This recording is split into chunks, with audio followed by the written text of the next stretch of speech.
Have you ever heard of a woman whose spirit was so powerful it inspired a nation to fight for its freedom?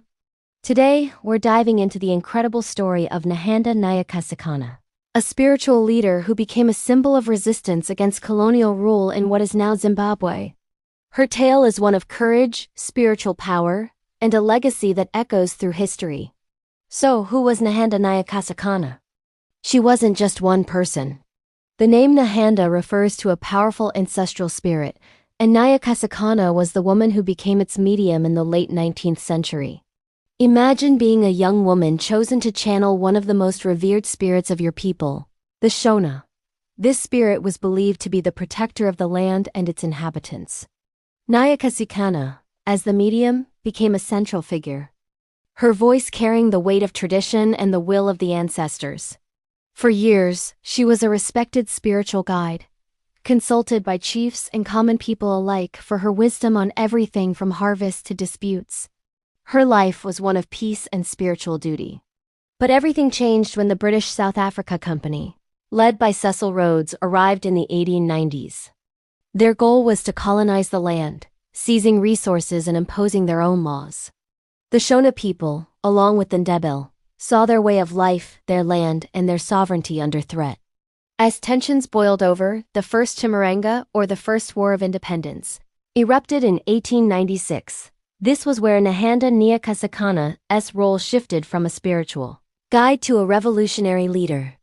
She used her immense influence to unite different Shona clans, urging them to rise up and defend their ancestral lands. Her messages, believed to be coming directly from the ancestral spirit, were incredibly powerful. She wasn't fighting with guns or spears herself, but her words were the fuel that powered the resistance.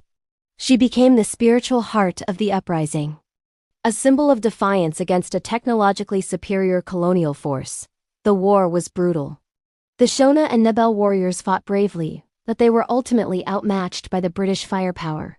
For over a year they resisted, but the colonial forces eventually gained the upper hand. Nehanda Nyakasikana, along with another prominent leader named Sekuru Kaguvi, was captured. They were accused of murder and inciting violence, specifically for the death of a notoriously cruel native commissioner. Her trial was a sham, a tool of colonial justice designed to make an example of her.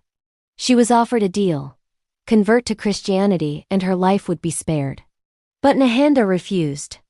She would not renounce her beliefs or the spirit she represented. Her defiance, even in the face of death, was a final powerful act of resistance. In 1898, she was executed. According to legend, her final words were a prophecy: "My bones will rise again." And in many ways they did. Nehanda Nyakasikana was gone, but her spirit and her story became a rallying cry for future generations.